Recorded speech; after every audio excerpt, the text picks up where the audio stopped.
Welcome back to Comic Showcase, true believers. Last time, Seafarer discussed the wedding of Peter Parker, aka the Amazing Spider-Man, and Mary Jane Watson, aka Marvel Changer number 3, in the longest comic review he has made yet.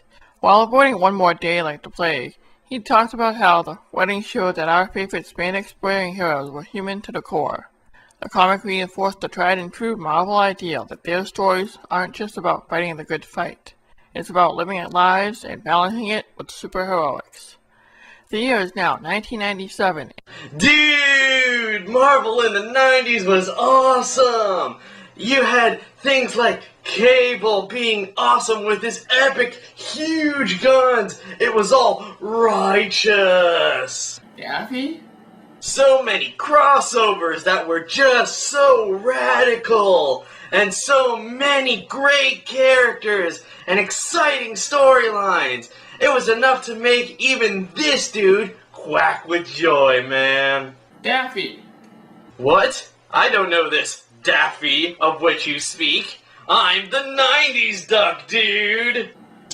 I'll get back to you. Hello? Linkara, hey. What? Yeah.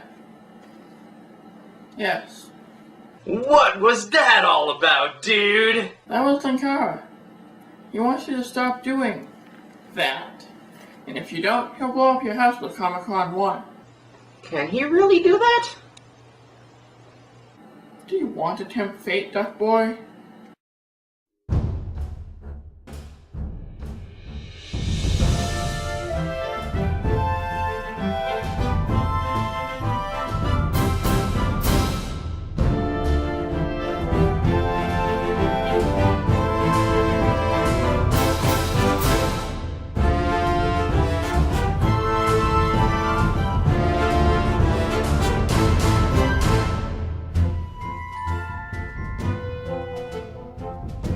As I was saying, the year is now 1997. I had been reading comics for a while at this point.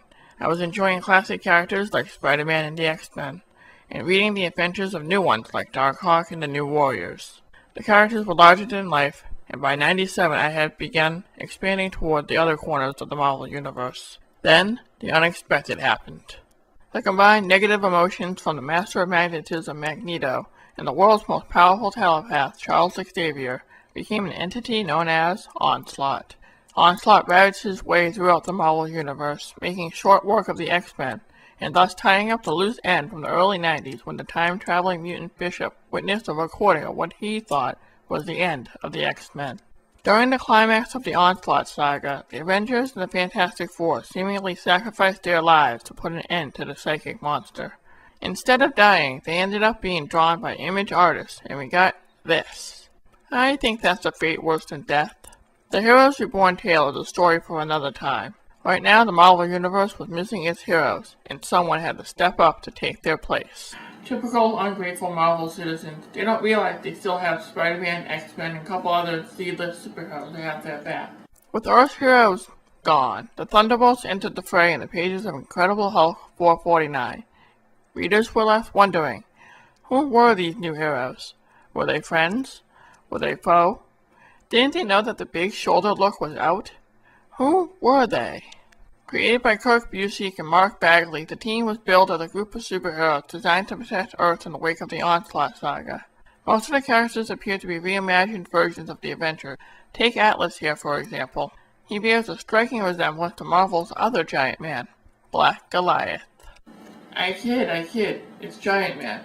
No one cares about Black Goliath. Bagley and Busiek created origins for the group, which became closely guarded secrets held by shady ninjas. Okay, maybe not that closely guarded. Still, in the days when the internet was new, keeping a secret like this was hard to do, and it worked. These were new heroes Marvel was trying out in the wake of Earth's mightiest heroes being drawn by image artists. What could go wrong with a new group of heroes with origins so well hidden? If you saw my first episode of Comic Showcase, you'll know what I'm hinting at. For now, let's take a look at Thunderbolts number 1. This cover is very cool. Our new heroes are looking off at a distance as lightning crashes behind them. The group looks very heroic, and the poses seem to convey, We're here to help save the day. Seriously, these dramatic poses were a thing in the 90s, and at least here it makes sense. The art is fantastic, with just the right amount of light and shadow. If you're going to make a group cover, make it something like this, as group covers can be hard to do.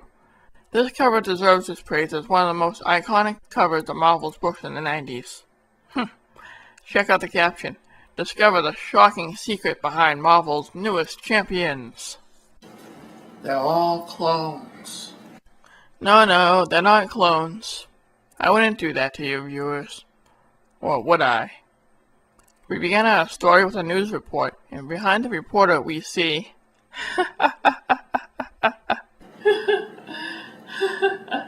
I'm sorry. I just haven't seen Cap, Thor, and Iron Man look like that in a long time. And no, those aren't the Heroes Reborn costumes. Oh, Avengers, the mid-90s were not kind to you. Anyway, the reporter says it begins with tragedy. Tragedy and farewell. Thor, Captain America, Iron Man, the Fantastic Four, Giant Man, the Wasp. The roll call of the loss is extensive and devastating. It's only been a few weeks since Earth's mightiest heroes faced the menace known as Onslaught, faced it, and sacrificed themselves to save us all. And I think the X-Men were involved. No, I can't really be sure about that. All of that is true, and all of that is worth saying. But the world goes on, and this city, New York City, has paid a terrible price beyond even the loss of its heroes. I know, I've seen Spider-Man turn off the dark. Those poor people. While the reporter talks about the destruction, a young girl named Haley Takayama is kidnapped by a guy wearing a ski mask that's inside out. I guess he was in such a rush this morning to commit a felony that he forgot to put his mask on right. Presentation, people. She continues to talk about how there are still threats to people around the world, like the Frightful Four and countless others. One guy even says that they lost their greatest defenders. Another lady mentions how the Masters of Evil, led by Baron Zemo, are still out there, waiting to cause trouble. People around New York also talk about how the remaining heroes are just kids, vigilantes, and mutant terrorists, and concludes with the question, who is going to save us now? G.I. Joe? I hear they're real American heroes. Sometime later, we're introduced to a group of looters calling themselves the Rat Pack, who are taking advantage of the chaos and despair.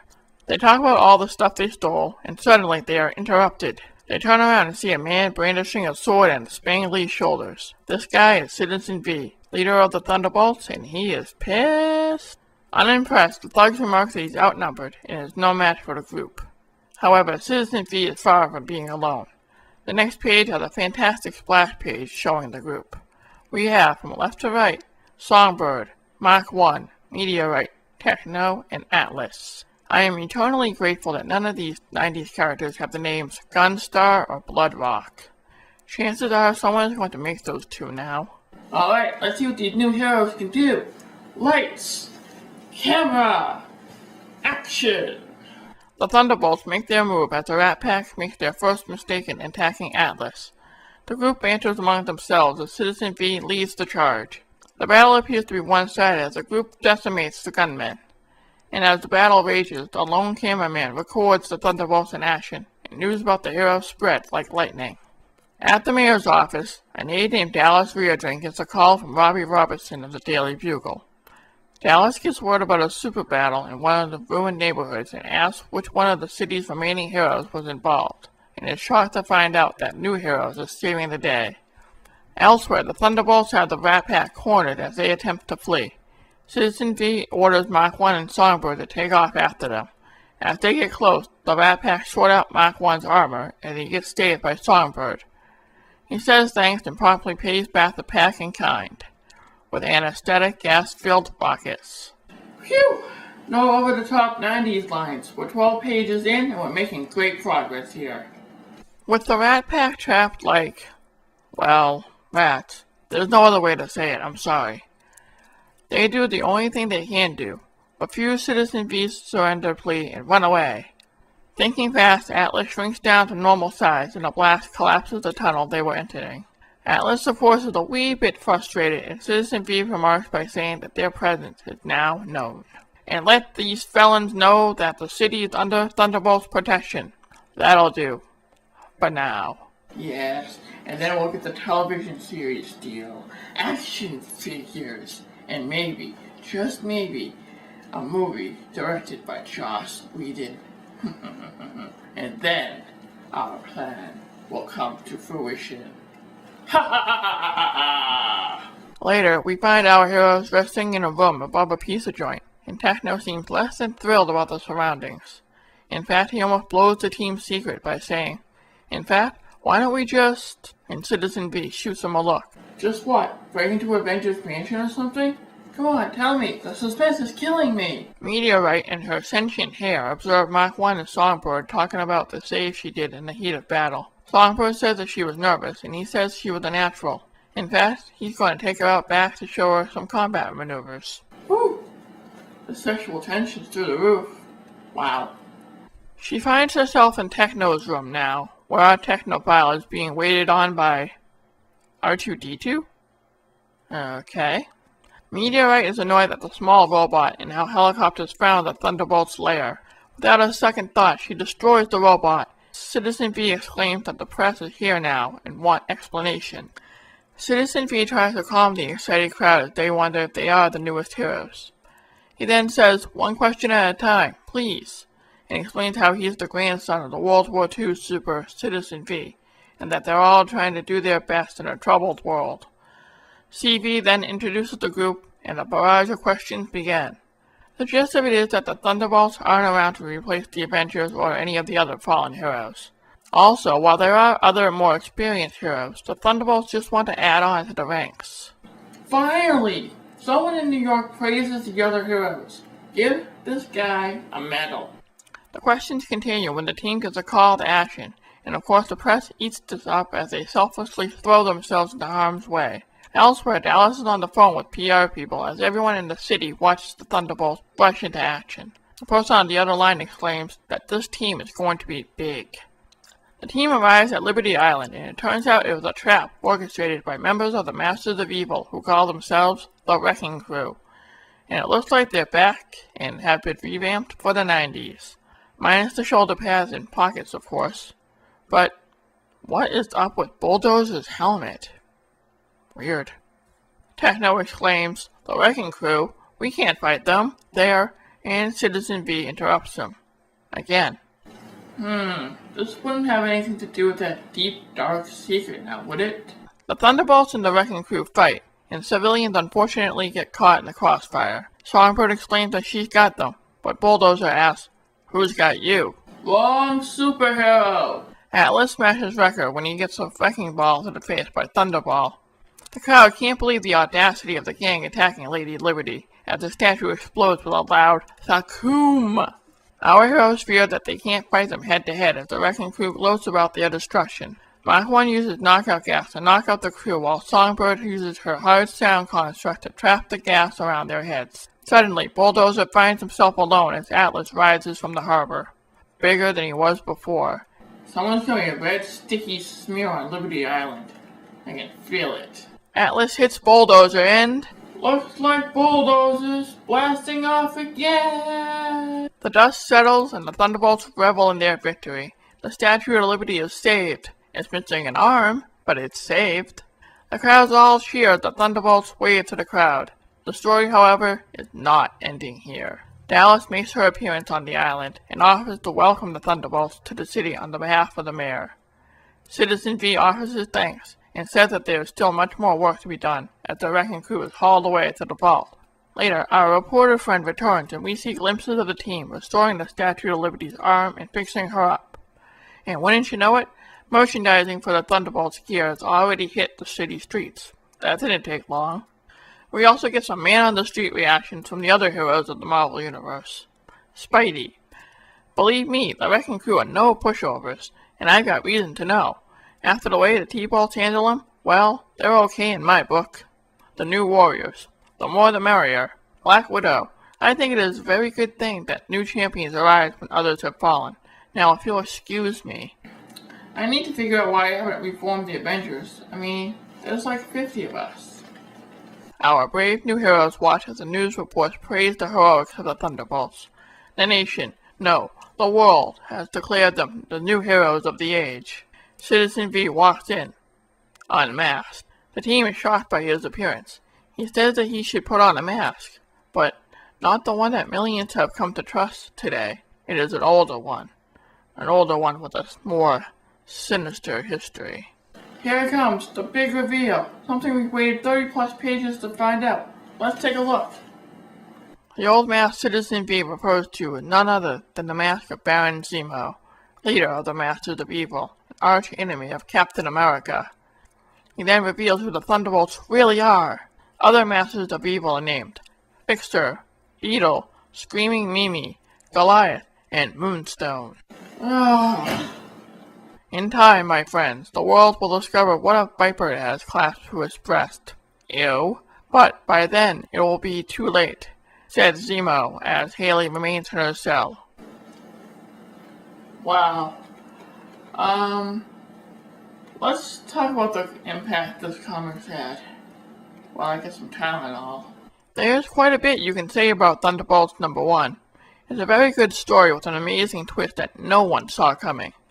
No one knew about what was going to happen, even online, as the internet we know it today was just starting. There was no Twitter, no Facebook, just bulletin boards and people talking about comics. No one knew what to expect. Even with the subtle hints in the books itself, no one had any clue what the dark secret was.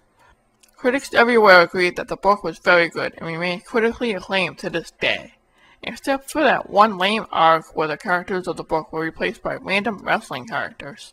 Granted, the comic nowadays has changed titles and rosters so many times it's hard to tell who's on what team these days. This comic is best known as a classic, and the reveal at the end of it cements it as one of the best books Marvel produced in the 90s. The Masters of Evil are a team that has thwarted the Avengers time and time again, and in the wake of their deaths, Zemo decides to trick the public into believing that this new group has arrived to save the day. For a while, this worked until the heroes returned, and the Thunderbolts shifted gears. The stories became less about tricking the public and young Haley, who went by the name Jolt, to more stories about redemption as Atlas, Mach 1, Songbird, and Techno wanted to leave their villainous histories behind them. Villains turning into heroes is nothing new. Hawkeye, Quicksilver, Rogue, and Scarlet Witch wrote the book on baddies turning over a new leaf. Of course, Zemo and Moonstone didn't want to go down that road, leading to many conflicts. Also, love blossomed among the group, as we've seen here with Mach 1 and Songbird, and Atlas and Dallas. The comic was, and still is, known for twists like these. To have villains willingly want to be heroes after fighting the good fight is sort of refreshing to see. This is what makes a great story. You hook in the readers with some twist, have a big reveal, and disguise it all as just another super team book. However, this is more than just a dime a dozen team book that stood amongst the crowd in the 90s. This book was about redemption, and twists around every corner. Now you can see why I put that comic so high on that list. The twists around every corner make that book a great read. Thanks for watching Comic Showcase. I'm Steve Ferrer. I'll see you in the funny pages, and next time, the Marvel Universe goes ultimate for the new millennium.